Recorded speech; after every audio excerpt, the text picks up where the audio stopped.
Maya Chen stepped through the heavy glass doors of the Metropolitan Police Training Academy, her shoulders squared despite the nervous flutter in her stomach. The morning sun cast long shadows across the polished floor as she made her way to the registration desk. At 24, she carried herself with quiet confidence, though her petite frame often led people to underestimate her capabilities. The receptionist, a middle-aged woman with kind eyes, smiled warmly as Maya approached. "You must be Maya Chen. Welcome to the academy. Your instructor will meet you in the main training hall in 15 minutes. Maya nodded, adjusting the strap of her gym bag. She had dreamed of this moment for years, ever since watching her older brother struggle with bullies in high school and wishing she could help. The path here hadn't been easy. 2 years of criminal justice studies, countless hours of physical preparation, and the emotional weight of her parents' initial disapproval had all led to this moment. As she walked down the corridor lined with photographs of distinguished graduates, Maya couldn't help but notice that most of the faces looking back at her were male. She had expected this, but seeing it in person made her more determined than ever to prove that she belonged here. The training hall buzzed with nervous energy as 30 new recruits milled about, introducing themselves and sizing each other up. Maya found a spot near the wall and observed the group. Most were men in their 20s and early 30s, though she spotted 3 other women scattered throughout the crowd. Their conversations centered on previous experience, military backgrounds, and athletic achievements. "Attention recruits," a booming voice cut through the chatter. Sergeant Rodriguez, a stocky man with graying temples and intense dark eyes, strode into the center of the room. His presence immediately commanded respect, and the room fell silent. "Welcome to hell, ladies and gentlemen. For the next 16 weeks, this academy will push you to your limits and beyond. Some of you will wash out. Some of you will surprise yourselves. All of you will be changed." He began pacing in front of the group, his eyes scanning each face. "Law enforcement is not a game. The badge you hope to earn represents responsibility, sacrifice, and the solemn duty to protect those who cannot protect themselves. If you're here for glory or excitement, leave now. We need guardians, not cowboys." Maya felt a chill run down her spine, but it was excitement rather than fear. This was exactly what she wanted to hear. She had no interest in glory or recognition.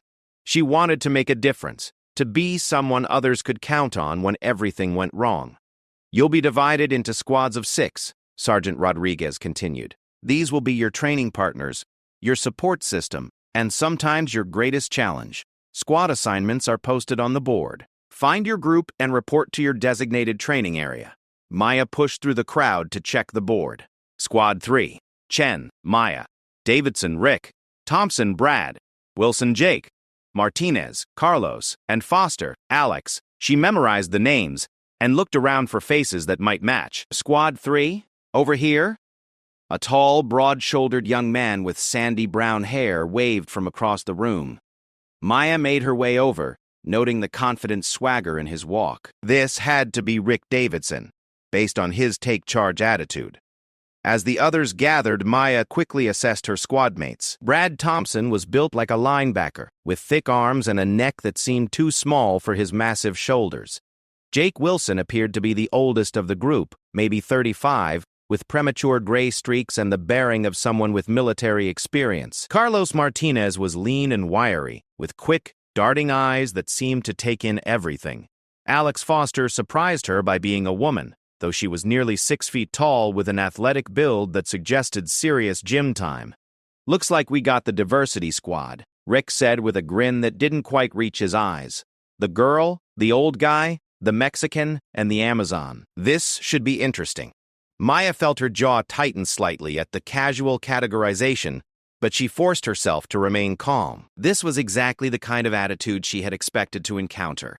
She wouldn't let it derail her focus. "I prefer Carlos," Carlos said mildly, though Maya caught the slight edge in his voice. "And I think you'll find we're all here for the same reason." "Of course, man. No offense intended." Rick backpedaled quickly. "We're all on the same team here."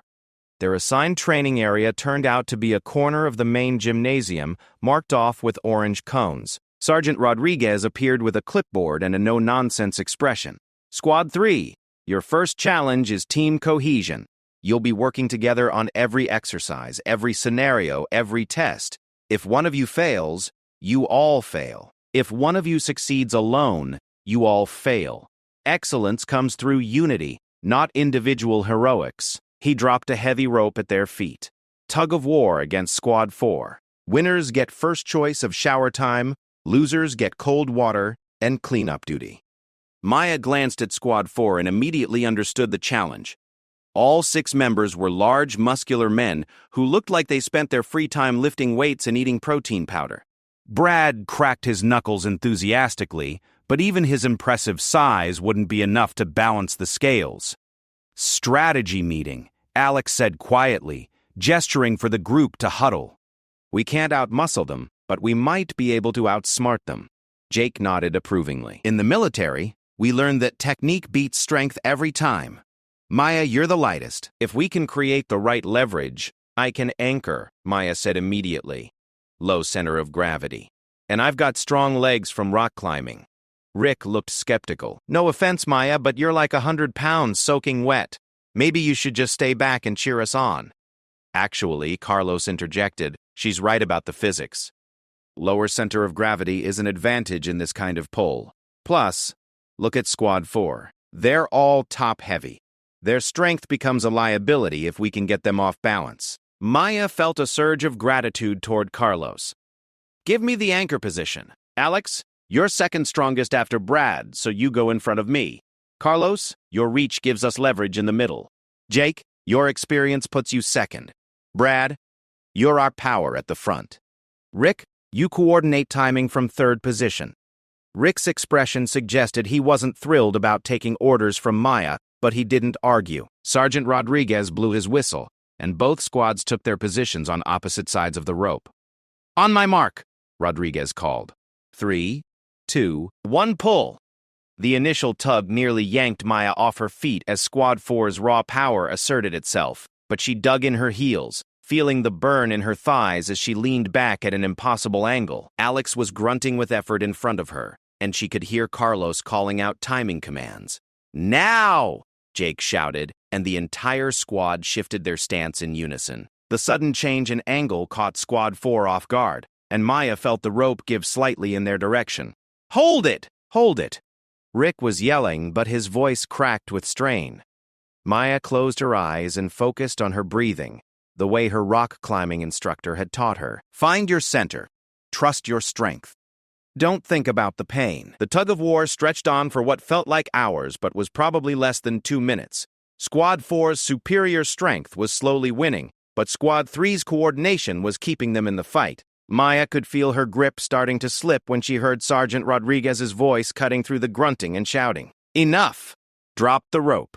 Both squads collapsed immediately, gasping for breath. Maya's hands were burning from rope burn, and her legs felt like jelly. But she was grinning despite herself. They had lasted far longer than anyone expected. Squad 4 wins by default, Rodriguez announced. But Squad 3 demonstrated something more valuable than raw strength. You showed tactical thinking and team coordination. In real police work, those qualities will keep you alive when muscle fails.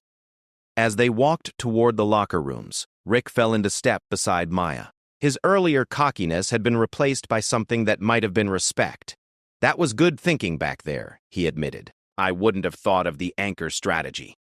Thanks, Maya replied simply. She wasn't looking for his approval, but she appreciated the acknowledgement. The rest of the day passed in a blur of orientation sessions, equipment assignments, and introductory lectures on law enforcement principles. Maya absorbed every word, taking detailed notes and asking thoughtful questions when appropriate. She noticed that some of her classmates seemed to view the academic portions as hurdles to overcome rather than essential knowledge to master. During lunch break, she found herself sitting with Carlos and Alex. The cafeteria food was basic but adequate, and the conversation turned to their backgrounds and motivations for joining the academy. My dad was a cop for 30 years, Carlos explained between bites of sandwich. Grew up hearing stories about protecting the community, making a real difference. Always knew this was what I wanted to do. Alex nodded. My story's different. I was pre-med for 3 years before I realized I was just following my parents' expectations. switched to criminal justice, and never looked back. There's something appealing about preventing crimes instead of just treating the aftermath. Maya shared her own story about wanting to help people who couldn't help themselves, carefully leaving out the more personal details about her brother's experiences. These were still relative strangers, and she had learned to be cautious about revealing too much too soon. "What about the other guys?" Alex asked, glancing toward the table where Rick, Brad, and Jake were engaged in an animated discussion about firearms. "Jake seems solid," Carlos observed. "Military background usually means discipline and reliability. Brad's probably a good guy under all that muscle. Rick..." He paused, diplomatically. "Rick's going to be a challenge," Maya finished. "But maybe that's not necessarily bad. We'll all face difficult personalities on the job. Learning to work with him here might actually be good practice." The afternoon brought their first physical training session, led by Officer Patterson, a compact woman with steel gray hair and arms that looked like they could bench press a patrol car. She lined up all 30 recruits in the gymnasium and began with basic conditioning. "Police work requires functional fitness," she announced. "You need to be able to chase suspects, subdue violent individuals, and maintain alertness during long shifts. Pretty muscles don't matter if you can't run 2 blocks without gasping." The workout was brutal. Push-ups, sit-ups, pull-ups, and sprints, until Maya's muscles screamed in protest. But she had prepared for this, spending months conditioning her body for exactly these challenges. Around her, some of the larger recruits were struggling more than expected, their bulk working against them in the endurance exercises. Rick, she noticed, was in excellent shape, but seemed frustrated when he couldn't keep up with some of the smaller, more agile recruits. His competitive nature was showing, and not in a flattering way. "Chin!" Officer Patterson called out as they finished the final round of sprints. "Front and center." Maya jogged over, trying not to show how winded she was. Had she done something wrong, made some mistake in form or technique? "Good work today," Patterson said quietly, her expression unreadable. "Your conditioning is excellent, and your form is textbook. Keep it up."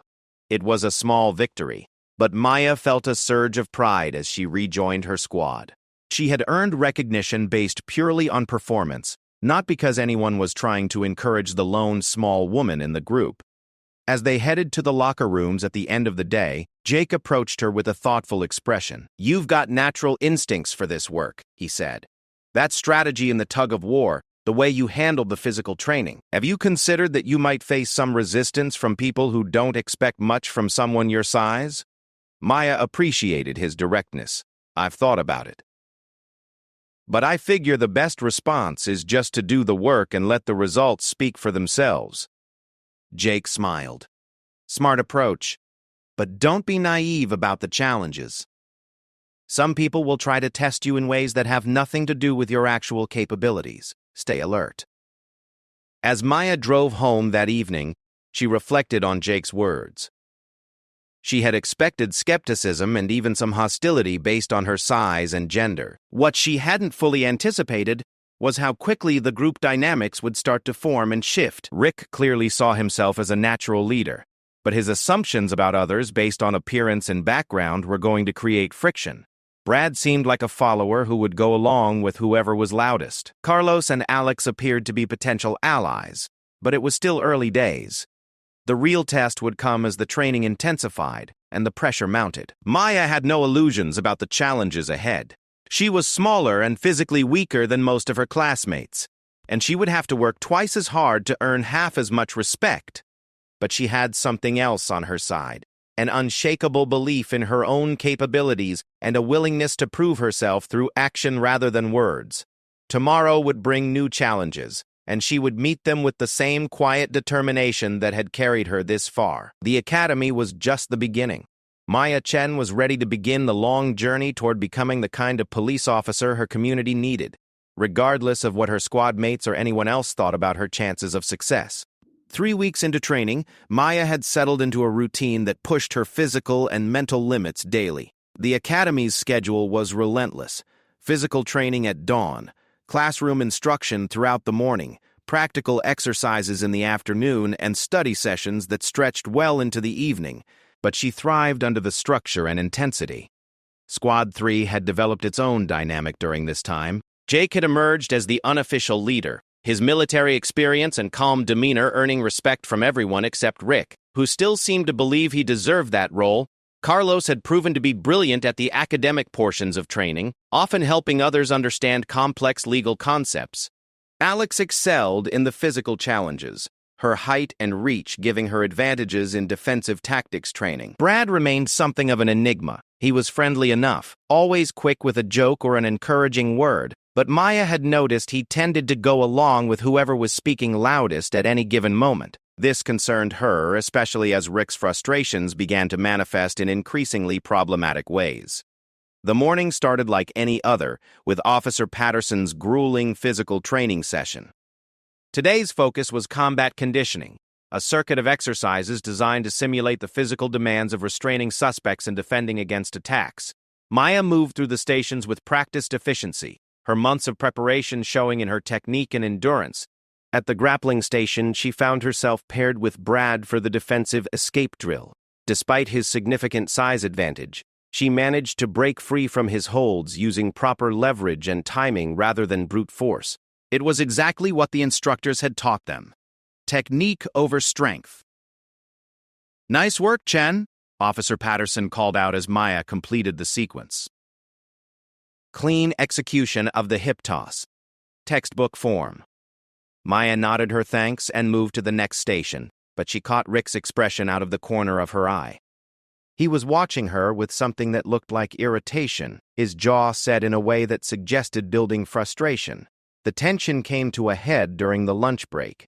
Squad 3 had claimed their usual table in the cafeteria, and the conversation had turned to the upcoming midterm evaluations.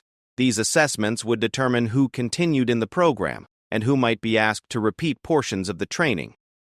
"I'm not worried about the academics," Carlos was saying.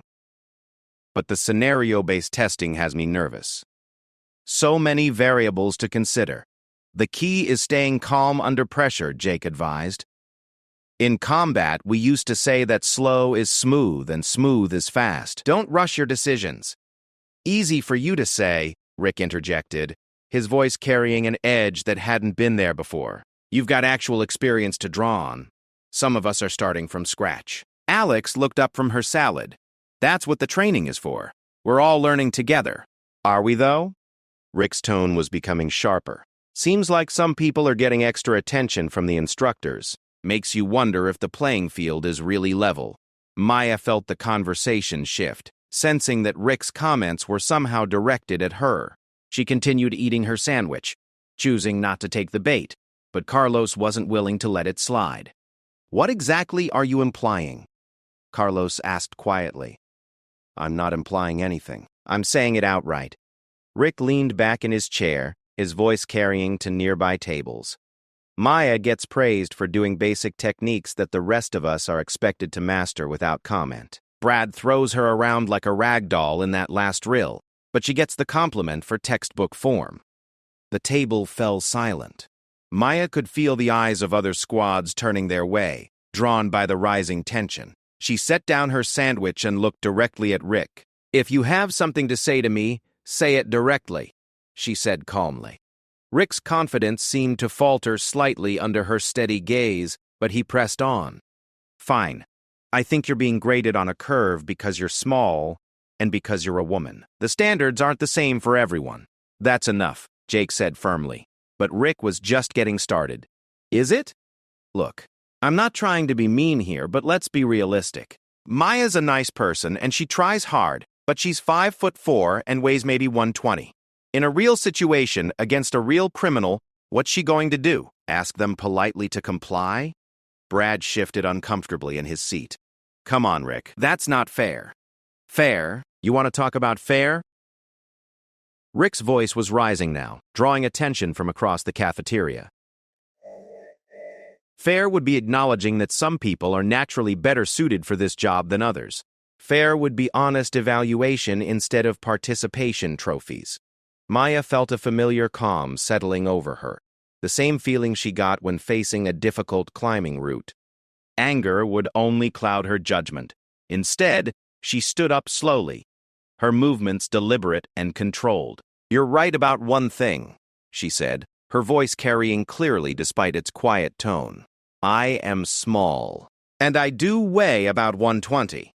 But you're wrong about what that means." Rick leaned forward, apparently thinking he had gained some advantage. "Oh yeah? Enlighten me." "It means I've had to learn to be smarter, faster, and more skilled than people who think size is all that matters. It means I don't have the luxury of relying on intimidation or brute force. And it means I've spent my entire life proving people like you wrong." The cafeteria had grown noticeably quieter, though Maya was only peripherally aware of their audience. Her focus was entirely on Rick, who was beginning to look less confident. "People like me," he said, but his voice lacked its earlier conviction. "People who think they know what someone is capable of based on how they look. People who confuse prejudice with wisdom." Maya's tone remained calm, but there was steel underneath. "You want to test whether the standards are different? I'm happy to demonstrate that they're not." Sergeant Rodriguez's voice cut through the tension like a blade. "Is there a problem here?" Maya turned to see him approaching their table, his expression unreadable but his attention clearly focused on the situation. Several other instructors were also moving closer, drawn by the commotion. "No problem, Sergeant," Rick said quickly, "just having a discussion about training standards." Rodriguez's eyes swept the table, taking in the body language and expressions of each squad member. "Interesting discussion. Care to share with the class?" The question hung in the air like a challenge. Maya could see Rick calculating his response, clearly regretting how far he had let the situation escalate. "It's nothing, Sergeant," Maya said finally, "just different perspectives on preparation for the midterms." Rodriguez studied her face for a moment, then nodded slowly. "Different perspectives can be valuable, Chin. But so can practical demonstrations. Squad 3, report to Training Room 2 immediately after lunch. We're going to have an impromptu evaluation session." As the sergeant walked away, Rick looked like he wanted to sink through the floor. "Maya, I didn't mean to—" "Yes, you did," she interrupted, "but not unkindly. And now we'll all deal with the consequences." The remainder of lunch passed in uncomfortable silence. Maya found herself thinking about her brother again, remembering the day he came home from school with a black eye and a story about standing up to bullies who had been tormenting a smaller kid. Their father had been furious, not about the fight, but about the fact that Michael had let things escalate instead of finding a smarter solution. "Violence should always be the last resort," he had said, "but when it becomes necessary, you must be prepared to see it through completely." Training Room 2 was set up like a mock apartment, complete with furniture, doorways, and obstacles designed to simulate real-world scenarios. Squad 3 filed in to find Sergeant Rodriguez waiting with Officers Patterson and Williams, the Academy's defensive tactics instructor. "Today's evaluation will test your ability to handle an uncooperative suspect," Rodriguez announced. "Each of you will face the same scenario, a domestic disturbance call where the suspect is aggressive but not yet violent. Your job is to de-escalate and, if necessary, safely restrain the individual."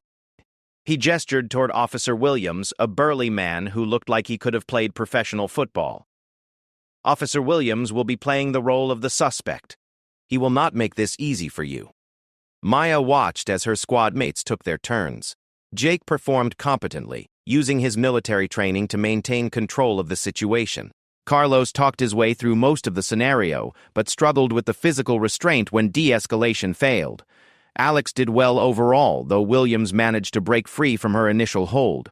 Brad's turn was a disaster. His size worked against him in the confined space, and when Williams began acting aggressively, Brad seemed to panic, using far more force than necessary. Rick's performance was technically sound but lacked finesse, and his frustration was obvious when Williams easily countered his first restraint attempt. Then it was Maya's turn. She entered the mock apartment calmly, establishing her position near the door while maintaining a non-threatening posture. Williams immediately began his aggressive behavior, shouting and waving his arms, accusing her of harassment and threatening to file complaints. "Sir, I understand you're upset," Maya said, her voice carrying clearly over his shouting. "I'm here to help resolve whatever's happening. Can you tell me what's going on?" Williams stepped closer, using his size to try to intimidate her. You want to know what's going on? You cops are all the same. Think you can push people around just because you've got a badge. Instead of backing down or becoming defensive, Maya actually took a small step forward, maintaining eye contact. You're right that some officers abuse their authority. That's not what I'm here to do. I want to understand your perspective. The psychological tactics were working. William's character was designed to escalate unless the trainee either used force or found a way to genuinely de-escalate. Maya had chosen a third path, validation, without capitulation. But the scenario was programmed to eventually require physical intervention. William suddenly lunged forward, grabbing for Maya's arm in a move designed to test the trainee's reaction under sudden physical threat. What happened next was a blur of motion that left everyone in the room stunned. Maya didn't retreat or try to match William's aggression. Instead, she used his forward momentum against him, stepping aside and guiding his movement with a precise hand placement that sent him stumbling past her. Before he could recover, she had moved behind him and applied a control hold that immobilized his arms. Without causing injury, the entire sequence took less than 3 seconds. "Scenario complete," Officer Patterson announced, but her voice carried a note of surprise. William straightened up, rubbing his shoulder where Maya's grip had been. "Nice work, Chen. I've had trainees twice your size who couldn't execute that technique half as cleanly." Maya released her breath slowly, feeling the adrenaline starting to fade. She had known this moment would come eventually. The moment when she would have to prove that her training and preparation were more than just theoretical knowledge. "Outstanding performance," Rodriguez said as the squad gathered for debriefing. Chen demonstrated several key principles that the rest of you should note. First, she maintained emotional control throughout the encounter. Second, she used de-escalation techniques that actually addressed the root of the suspect's aggressiveness. Third, when physical intervention became necessary, she applied minimum force to achieve maximum control. Rick's face had gone through several color changes during Maya's performance, settling on a pale shade that suggested he was beginning to understand the implications of his earlier comments. But the most important lesson here, Rodriguez continued, is that effective police work has very little to do with physical intimidation, and everything to do with intelligence, training, and adaptability. Officer Chen may be the smallest member of your squad, but she just outperformed everyone else in this scenario. The walk back to the main building was subdued. Maya could feel the shift in group dynamics, the way her squad mates were reassessing their assumptions about her capabilities. But she took no satisfaction in proving Rick wrong. If anything, she felt slightly sad about the necessity of the demonstration.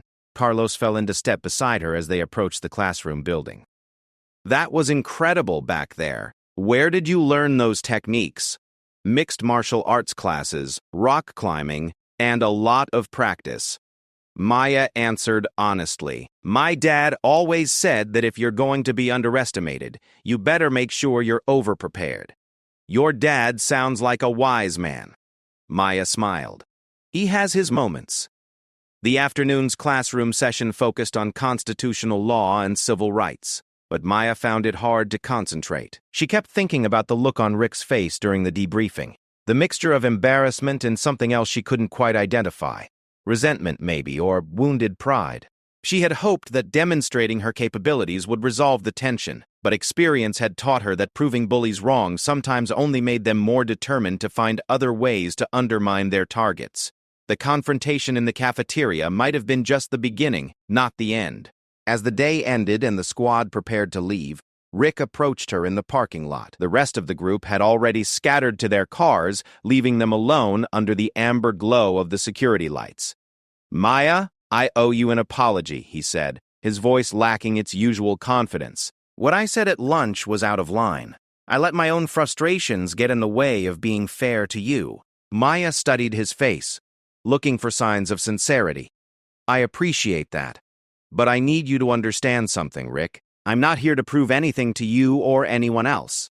I'm here to become a good police officer. If you can't accept that we're equals in this training, then we're going to have problems." Rick nodded, though she could see the struggle in his expression. "I get it, and you're right. It's just, this whole thing is harder than I expected, and seeing you excel at stuff I'm struggling with, it's not easy for my ego, you know?" Then maybe it's time to figure out whether your ego is more important than becoming good at this job, Maya replied bluntly. Because, if it is, you should probably find a different career path. The words hung between them in the cool evening air. Rick's face went through several expressions before settling on something that might have been grudging respect. Fair enough, he said finally. Clean slate? Maya considered the offer. Her instincts told her to be cautious, that Rick's change of heart might be temporary or superficial, but she also recognized that holding grudges would only make the training more difficult for everyone. Clean slate, she agreed. But Rick, if you decide to test me again, make sure you're prepared for the results. As she drove home that evening, Maya reflected on the day's events. The confrontation with Rick had been inevitable, but she was glad it had happened sooner rather than later. Now her squad mates knew exactly what she was capable of, and any future challenges to her abilities would come from a position of knowledge rather than assumption. But she also knew that Rick's change in attitude might not be permanent. People's prejudices ran deep, and being proven wrong once didn't necessarily change fundamental beliefs about what others were capable of. The real test would come in the weeks ahead, as the training intensified and the pressure mounted. Maya was confident in her abilities, but she also understood that technical skill was only part of the equation. She needed her squad to function as a unit, to trust each other completely when the stakes were high. Tonight, she had taken the first step toward earning that trust. Tomorrow, the real work of building it would begin. The Academy's training facility buzzed with nervous energy as the 6th week of instruction began. Midterm evaluations loomed just days away, and the pressure was affecting everyone differently. Some recruits had buckled under the stress and dropped out. Others had found reserves of strength they didn't know they possessed. Squad 3 had maintained its full roster, but the dynamics were shifting in subtle and not-so-subtle ways. Maya had hoped that her performance in Training Room 2 would settle the question of her capabilities once and for all. In some ways it had. Jake treated her with the same respect he showed any competent teammate. Carlos had become a genuine friend, often seeking her input on tactical scenarios. Alex appreciated having another woman who understood the unique challenges they faced in the male-dominated environment. But Rick remained a complicated factor. His public apology had been sincere enough, and he no longer made overtly dismissive comments about her size or gender. However, Maya sensed an undercurrent of resentment that he was working hard to suppress. It manifested in small ways. Questions about her techniques that seemed designed to highlight their unconventional nature, subtle suggestions that her approaches might not work against real criminals, and a tendency to position himself as the expert whenever discussions turned to practical police work. Brad, meanwhile, had become noticeably quieter. The gentle giant who had started the program with easy confidence was struggling with the psychological aspects of training. His physical capabilities were never in question, but the scenario-based exercises revealed a reluctance to use force that could be problematic in actual police work. The morning started with Officer Patterson's advanced defensive tactics class. Today's focus was on weapon retention and disarming techniques, skills that could mean the difference between life and death in real confrontations. Partner up, Patterson ordered. We'll be working through situations where a suspect attempts to take your weapon. These scenarios are not theoretical. Every police officer will face this threat at some point in their career. Maya found herself paired with a recruit from Squad 5, a quiet young man named Torres who reminded her of Carlos with his serious demeanor and careful attention to detail. As they worked through the exercises, she became aware that Rick was watching their practice session with unusual interest. The technique required the defender to recognize the grab attempt, secure the weapon, and create distance while maintaining control. It was complex choreography that demanded precise timing and spatial awareness. Maya executed it flawlessly, her smaller size actually becoming an advantage as she ducked under Torres's reach and maneuvered behind him. "Excellent work, Chen," Officer Patterson called out. "Class, observe this next repetition. Notice how Chen uses her center of gravity and the attacker's momentum, rather than trying to overpower him." As the demonstration concluded, Maya caught sight of Rick's expression.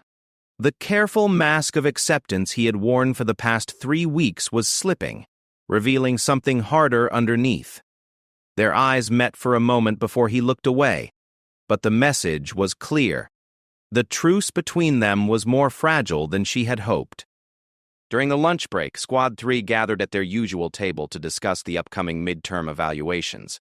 The format had been announced that morning, a comprehensive scenario that would test academic knowledge, physical skills, and decision-making under pressure. Each recruit would face it alone, with no backup or support from their squad. "What do you think they'll throw at us?" Brad asked, nervously shredding his napkin into small pieces. "Probably something that combines multiple elements," Jake mused. "Traffic stop that goes sideways, domestic violence call with complications, maybe a robbery in progress. The key is staying calm and following procedures," Carlos added. "They're not looking for heroes. They want to see that we can apply our training systematically." Rick leaned back in his chair, affecting a casual confidence that didn't quite reach his eyes. "Speak for yourself. Some of us have instincts for this work that go beyond just following a checklist." It was a subtle dig at Maya's methodical approach to training, and she felt the familiar tightness in her chest that preceded confrontation. But before she could respond, Alex jumped in. "Instincts are great, but they need to be backed up by solid training and good judgment. That's what separates professional law enforcement from vigilantes." "I'm not talking about vigilante justice," Rick protested. "I'm talking about natural ability. Some people just have it, and some people have to work twice as hard to achieve half as much." The comment hung in the air like a challenge. Maya recognized the pattern from her earlier confrontation with Rick. He couldn't directly attack her performance anymore, so he was trying a more subtle approach, suggesting that her successes were the result of effort rather than talent, implying that she would struggle when faced with truly challenging situations. "You're absolutely right," Maya said calmly, surprising everyone at the table. "Some people do have to work twice as hard.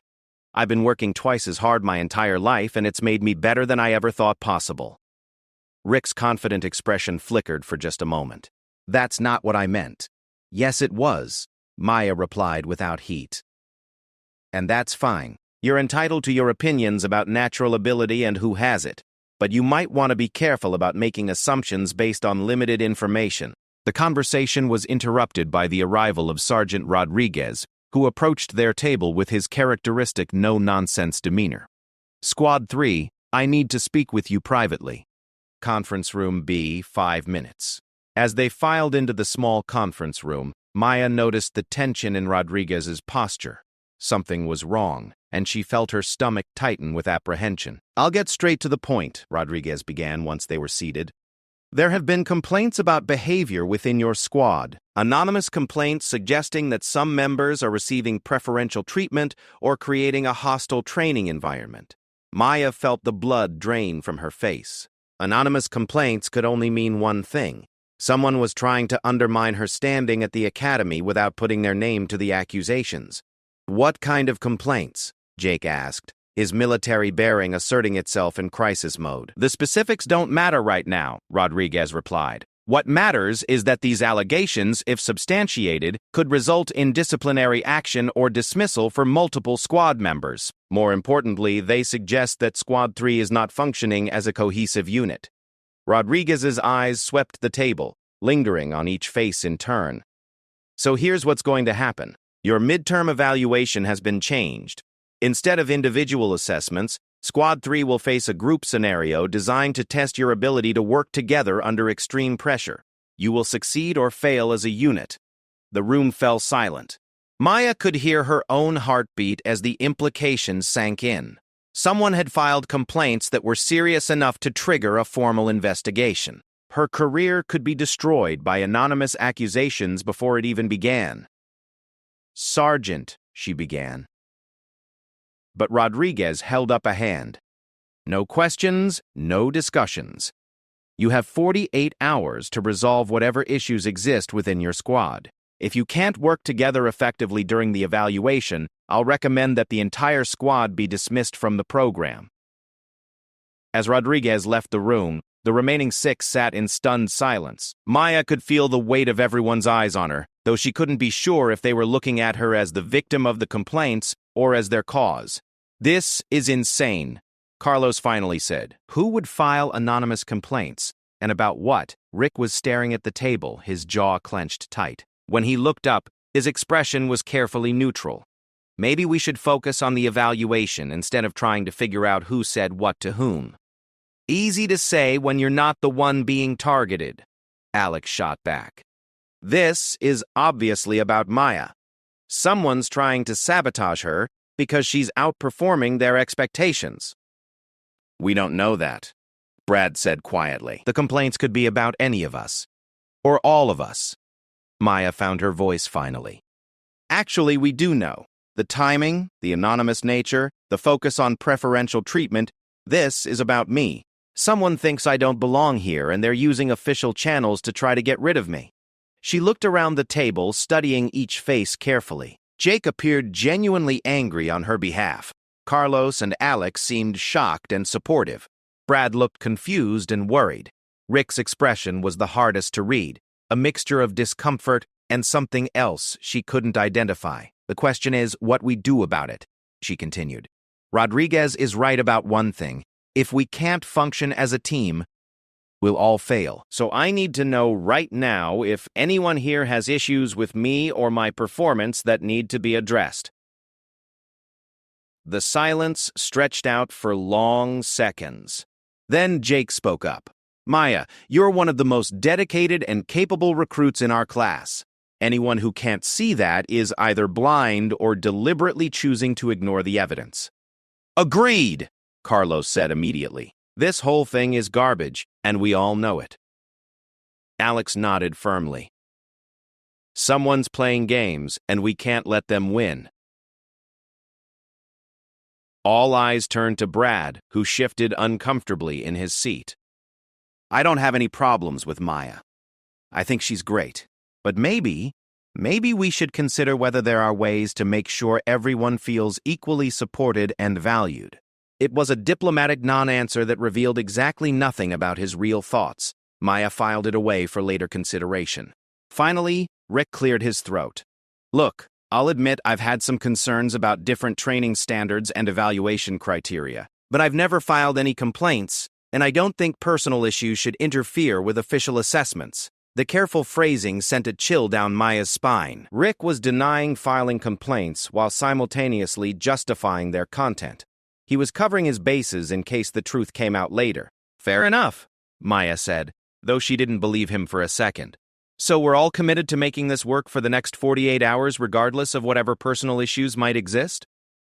Everyone nodded, though the enthusiasm varied considerably. As they left the conference room, Maya caught Alex's arm. What do you really think? She asked quietly. Alex glanced around to make sure they weren't overheard. I think Rick filed those complaints. Probably with Brad's encouragement, or at least his tacit approval. The question is whether we can prove it, and what we do if we can't. Maya had reached the same conclusion, but hearing it confirmed made the situation feel even more serious. She was facing deliberate sabotage from within her own squad, people she was supposed to trust with her life in dangerous situations. The remainder of the day passed in a haze of tension and forced normalcy, and Squad 3 went through their scheduled training exercises with professional efficiency, but the easy camaraderie that had been developing was replaced by careful politeness and unspoken suspicions. Maya found herself analyzing every interaction, looking for clues about who might be working against her. Rick's behavior was especially telling. He was being almost aggressively supportive, volunteering to partner with her in exercises and praising her performance loudly enough for instructors to hear. It felt like theater, a performance designed to establish his innocence if anyone questioned his loyalty. Brad's behavior was subtler but equally revealing. He seemed to be avoiding direct interaction with Maya whenever possible, finding reasons to work with other squad members or recruits from different groups. When forced to engage with her, he was friendly but distant, as if he was trying to maintain plausible deniability about their relationship. As the day ended, Maya made a decision that went against every instinct she had developed about academy politics. Instead of going home to analyze the situation in private, she asked Jake and Carlos to stay after hours for additional scenario practice. If Squad 3 was going to face a group evaluation, they needed to develop better coordination and trust. What did you have in mind? Jake asked as they settled into one of the empty training rooms. Tactical communication drills, Maya replied. We need to be able to read each other's intentions and reactions instantly. If someone's trying to sabotage our performance, our best defense is to function so smoothly as a team that their interference becomes obvious. They spent the next 2 hours working through various scenarios, focusing on nonverbal communication and coordinated responses. Maya was impressed by how quickly Jake and Carlos adapted to her suggestions and incorporated them into their own approaches, but she was also acutely aware that the 3 most committed squad members were the ones who had stayed for extra practice, while the 3 she was least certain about had left immediately when the official day ended. As they finally packed up their gear, Carlos voiced what Maya had been thinking. "We're going to have to carry the others through this evaluation, aren't we?" "Maybe," Jake acknowledged, "but that's what good teams do. The strong support the weak until everyone reaches the same level." End of footnote. Maya appreciated the sentiment, but she wasn't sure it applied to their situation. Rick and Brad weren't weak, they were potentially hostile, and in a high-pressure scenario, that hostility could manifest in ways that would sabotage the entire squad's performance. "We need to be prepared for the possibility that one or more of our squad mates might not be working toward the same goals we are," she said carefully. "I'm not saying we should assume the worst, but we need contingency plans." Jake's expression darkened. "You think someone would deliberately throw the evaluation?" "I think someone filed complaints designed to get me dismissed from the program," Maya replied bluntly. "If they're willing to do that, I'm not sure what other lines they might be willing to cross." The drive home gave Maya time to think about her options. She could report her suspicions about Rick to Sergeant Rodriguez, but without proof, it would look like she was trying to deflect blame for the original complaints. She could confront Rick directly, but that would likely escalate the conflict and make the group evaluation even more difficult. Or she could focus on what she could control, her own performance and preparation. If Rick was planning to sabotage the evaluation, her best defense was to be so thoroughly prepared and professional that his interference would be obvious to the instructors. As she pulled into her apartment complex, Maya realized that the next 48 hours would determine not just her future at the academy, but her entire career in law enforcement. Someone was trying to destroy her dreams before they could become reality, and she was running out of time to stop them. The evaluation would test more than her tactical skills and academic knowledge. It would test her ability to maintain her principles and professionalism when faced with betrayal from people she had trusted. Maya Chen had always prided herself on being prepared for any challenge, but she had never imagined that the greatest threat to her success would come from within her own squad. Tomorrow, she would find out if all her preparation and training were enough to overcome deliberate sabotage from the people who were supposed to have her back. The stakes couldn't be higher, and failure was not an option. Maya had worked too hard and sacrificed too much to let anonymous complaints and petty resentments derail her dreams. Whatever was coming in the group evaluation, she would face it with the same determination and skill that had brought her this far. But she would also face it with her eyes wide open, fully aware that in the next 48 hours, she might discover that her greatest enemies were wearing the same uniform she hoped to earn. The morning of the group evaluation arrived with gray skies and a tension that seemed to permeate the entire academy. Maya had spent a restless night going over possible scenarios, trying to anticipate how Rick might attempt to undermine the squad's performance, while maintaining plausible deniability. By dawn, she had reached a difficult conclusion. The only way to protect herself and the squad was to assume leadership of the evaluation, regardless of how Rick or the others might react. Squad 3 assembled in the equipment room with unusual quiet. The normal pre-exercise banter was replaced by nervous energy and barely concealed anxiety. Maya noticed that Rick seemed almost relaxed, a sharp contrast to Brad's obvious nervousness and Alex's grim determination. Jake maintained his military bearing, but she could see the concern in his eyes. "Remember," Jake said quietly as they checked their gear, "we succeed or fail together. Whatever happens in there, we watch each other's backs." Rick nodded enthusiastically.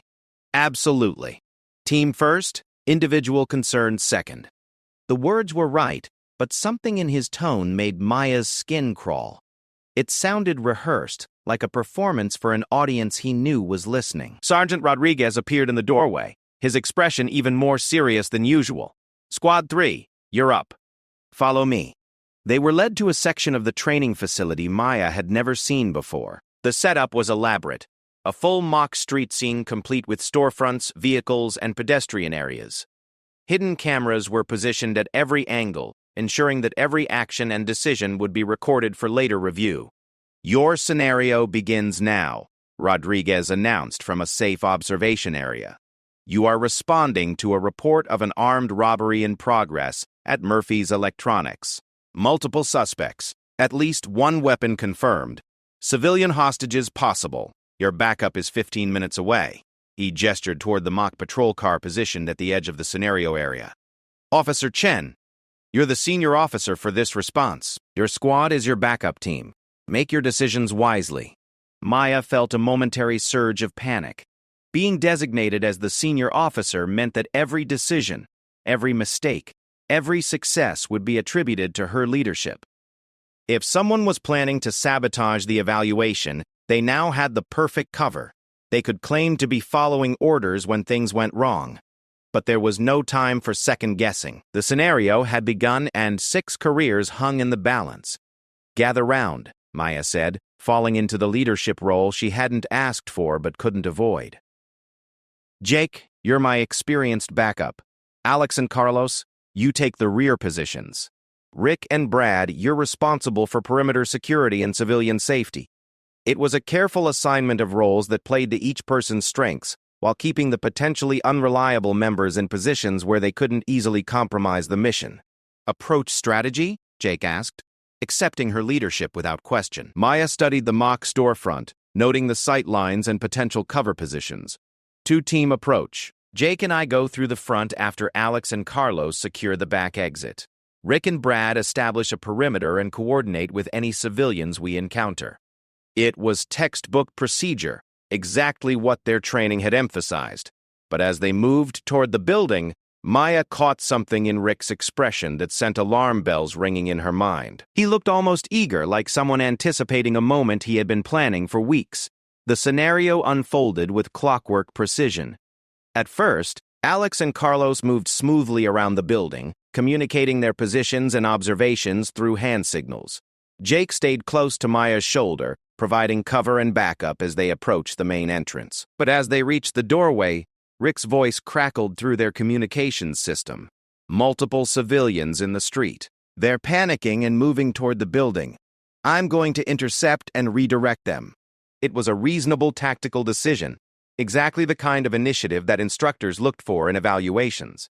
But something about the timing felt wrong to Maya. They were at the most critical point of the approach, when split-second coordination could mean the difference between success and disaster. "Negative, Rick. Maintain position until we clear the interior," Maya responded. "But Maya, these people are in danger. I can't just let them run into a potential crossfire." The insubordination was subtle but unmistakable. Rick was questioning her direct order while framing it as concern for civilian safety. It was exactly the kind of move that would look reasonable on the review tapes, while potentially compromising the entire operation. "Rick, maintain your assigned position. That's a direct order," Maya said firmly. Through her earpiece, she heard Rick's response, a heavy sigh that was clearly meant to be audible to the evaluation team. "Copy that. Maintaining position against my better judgment." Maya felt her jaw clench, but there was no time to deal with Rick's passive-aggressive resistance. The scenario was moving forward, and she had to focus on the immediate tactical situation. As they entered the building, the complexity of the scenario became apparent. 3 actors playing armed suspects were positioned strategically throughout the space, with several more actors playing hostages. The suspects were armed with training weapons that would register hits if proper procedures weren't followed. 2 suspects visible, one behind the counter, one near the back office, Jake reported quietly. 3rd suspect location unknown. Maya processed the information quickly. Standard procedure called for containing the known threats before searching for additional suspects. But the unknown 3rd suspect was the wild card that could turn the entire scenario into a disaster. "Alex, Carlos' status on rear exit?" she whispered into her mic. "Secured. No movement observed," came Carlos's voice. "Jake, we take the counter suspect together. Alex and Carlos move to flank the office suspect. Watch for the 3rd unknown." It was a sound tactical plan that minimized risk while maintaining operational effectiveness. But as they began to execute, Rick's voice cut through their communications again. Maya, I've got visual on civilians still in the area. They're not responding to verbal commands. I think one of them might be injured. Maya's mind raced. Rick was either reporting a legitimate emergency that required immediate attention, or he was creating a distraction that would compromise their tactical position at the worst possible moment. Given their recent history, she was inclined toward the latter interpretation. Brad, assist Rick with civilian management, she ordered, hoping to contain whatever Rick was planning while maintaining focus on the primary threat. But Maya, Rick's voice carried a note of urgency that sounded genuine. I really think you need to see this. It might change our whole approach. The statement hit Maya like a physical blow. Rick was essentially demanding that she abandon her position during the most critical phase of the operation, to investigate something he claimed to have discovered. It was either gross incompetence or deliberate sabotage, and either way, it could destroy the entire evaluation. Rick, handle the civilians with Brad. We are proceeding with the primary mission, Maya said, her voice carrying an edge that made it clear the discussion was over. What happened next would be analyzed in detail during the post-scenario review, but in the moment it felt like controlled chaos. The first suspect, realizing he had been spotted, began threatening the hostages in accordance with the scenario script. Maya and Jake moved to establish a clear line of communication while maintaining tactical advantage. Behind them, Alex and Carlos were maneuvering to address the second suspect, their movements precise and coordinated despite the pressure. Everything was proceeding according to plan when Rick's voice exploded through their communications system. Officer down. Officer down. Brad's been hit. The announcement sent a shockwave through the entire squad. Maya's first instinct was to abandon her position and assist, exactly the reaction that would compromise the entire operation. But her training kicked in, and she forced herself to think through the situation logically. Brad had been assigned to civilian management with Rick, well away from the building and any immediate threats. There was no plausible scenario under which he could have been hit by anything more dangerous than a paintball marker used to simulate civilian panic. Jake, maintain position on the counter-suspect, Maya ordered, making the hardest decision of her police career. Alex, Carlos, continue with your approach. I'll assess the officer down situation. It went against every instinct she had developed about leaving no officer behind, but Maya recognized that Rick was forcing her to choose between mission success and responding to what was almost certainly a fabricated emergency. As she moved toward the building's exit, she could hear the scenario continuing behind her. Jake was handling the primary suspect negotiation with professional competence, while Alex and Carlos were moving to secure the second threat. Whatever Rick's game was, the rest of the squad was maintaining operational integrity. She found Rick kneeling beside Brad in the mock street area, his performance of concern so elaborate that it would have been comical under different circumstances. Brad was sitting up, looking confused and embarrassed, with what appeared to be a small paint mark on his tactical vest. What happened? Maya demanded. Paintball discharge from one of the civilian actors, Rick explained, his voice carrying just enough urgency to sound convincing. Brad thought it was a real threat and went down. I think he might be having some kind of psychological reaction. Maya looked at Brad, who was clearly mortified but physically unharmed. The injury was obviously minor, and the officer down call had been a massive overreaction that could have compromised the entire evaluation. But as she knelt beside her squad mate, Maya suddenly understood Rick's real strategy. This wasn't about the paintball mark or Brad's embarrassment. It was about forcing her to abandon her leadership position at the critical moment, proving to the evaluation team that she couldn't handle the pressure of command decisions. The realization came too late. Behind her, she could hear Jake's voice through the communication system, calm and professional as he completed the hostage negotiation. Alex and Carlos had successfully secured the second suspect, and the scenario was winding down to its conclusion. Squad 3 had successfully completed the mission, but Maya had been absent for the final resolution. On the evaluation tapes, it would look like she had abandoned her command responsibility to deal with a minor incident that any competent officer should have been able to handle without supervisory intervention. Scenario complete, Sergeant Rodriguez's voice announced over the facility's speaker system. All squad members report to debriefing room immediately. As they walked back toward the main building, Maya caught Rick's expression out of the corner of her eye. He looked satisfied in a way that made her stomach turn. Whatever his plan had been, he clearly believed it had worked. The debriefing room felt like a tribunal, as Squad 3 filed in to face Sergeant Rodriguez and 2 other senior instructors. Maya took her seat with the growing certainty that her police career was about to end before it had truly begun. "Let's start with the tactical assessment," Rodriguez began, his expression unreadable. "Officer Chen, walk me through your command decisions." Maya outlined her strategy and assignments, explaining the reasoning behind each choice. Her presentation was professional and thorough, but she could feel the weight of the moment when she had left her position hanging over everything she said. "Officer Davidson," Rodriguez continued, "explain your decision to call an officer down situation." Rick's response was carefully crafted. "Sir, Officer Thompson appeared to be having a severe psychological reaction to what he perceived as hostile fire. Given his size and strength, I was concerned about potential danger to civilians if he became disoriented or panicked." It was plausible enough to sound reasonable, but Maya could hear the calculation behind every word.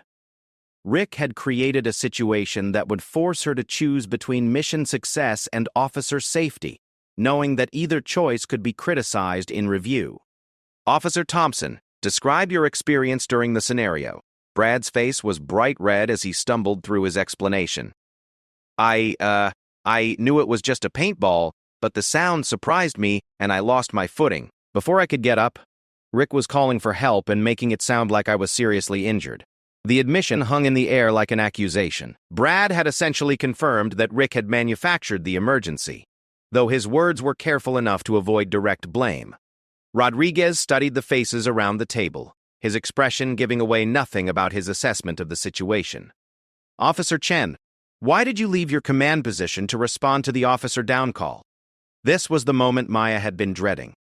Any answer she gave would be wrong. If she said she believed the emergency was real, it would suggest poor judgment.